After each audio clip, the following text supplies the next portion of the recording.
আসসালামু আলাইকুম। আজকে আমি আলোচনা করব খুব গুরুত্বপূর্ণ একটা বিষয় আমাদের ডেন্টিস্ট্রিতে। খুব কমন একটা সমস্যা, খুব কনফিউজড থাকে যে দাঁতে ক্রাউন বা ক্যাপ বা ব্রিজ করার পরে তাদের করণীয় কি? আজকে আমি এটা নিয়ে আলোচনা করব। ক্রাউনটা মূলত কি?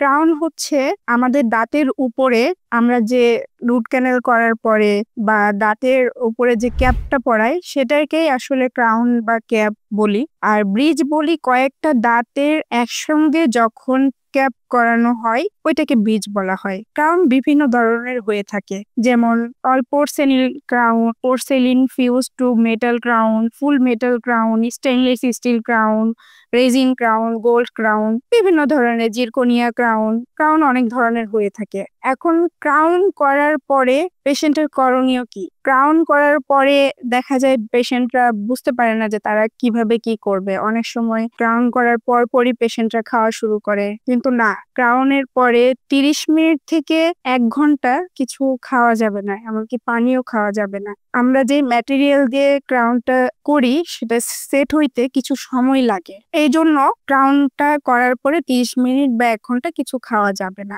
যদি খাই তাহলে ক্যাপটা হয়তো বা সেখান থেকে সরে যাবে বা দুর্বল হয়ে যেতে পারে। ক্রাউন করার পরে পেশেন্ট মনে করে ওই দাঁতে ব্রাশ করা যাবে না বা ফ্লোসিং করা যাবে না, এতে আরো হিটের বিপরীত হয়। ক্রাউনে পাশে ময়লা জমে থাকে, ক্রাউনের পাশের দাঁতটাকে অ্যাটাক করে, প্লাগ, ক্যালকুলাস এসব হয়ে পাশের দাঁতটাকে বা দাঁতে ক্যারিজ হয়। ক্রাউন করার পরে আর একটা সমস্যা সেটা হচ্ছে পেশেন্ট বলে ক্যাপ খুলে গিয়েছে। ক্যাপ খুলে গেছে, এটার কমন একটা সমস্যা যেটা হচ্ছে চুইং গাম। চুইং গাম খেলে চুইং গাম ট্যাপারিং ফোর্স দেয়, ফলে ক্যাপটা খুলে চলে আসে। ট্যাপারিং ফোর্সের কারণে ভিতরের ম্যাটেরিয়ালস গুলো ভেঙে যায়। আমরা যখন কোনো কারণে ক্যাপটাকে খুলতে চাই তখন আমরা ট্যাপারিং ফোর্স দিয়ে ভিতরের ম্যাটেরিয়ালস কে ভেঙে তারপরে আমরা খুলি। এখন আমাদের নর্মালি সামনের দাঁতগুলা, যেগুলা আমাদের আল্লাহ প্রদত্ত দাঁত, এই দাঁতগুলা দিয়ে দেখা যায়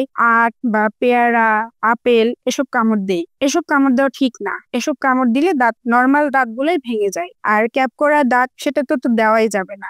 যদি খেতে হয় তাহলে আমরা ছোট ছোট পিস করে তারপরে সেটা খাবো। 15 দিন বা 1 মাস যদি আমরা মেনটেন করি এইভাবে, তাহলে আমাদের দেখা যাবে এটা অভ্যাসে পরিণত হয়েছে, তখন আর কোনো সমস্যা হবে না। ক্যাপ নির্ভর করে আপনার দাঁতের কন্ডিশন এবং আপনার ক্যাপ ব্যবহারের উপরে কতদিন এটা টিকবে। যদি কোনো কারণে ছুটে যায় তাহলে কি করব? পেশেন্টরা ক্যাপ ছুটে যাওয়ার পরে অনেক সময় পেশেন্ট 15 দিন, 1 মাস পরে আসে, এতে ক্যাপটা ঠিক মতো পরে সেট হয় না। এই জন্য ক্যাপটা খুলে যাওয়ার পরে সাথে সাথে আপনারা ডেন্টিস্টের কাছে আসবেন। ধন্যবাদ সবাইকে।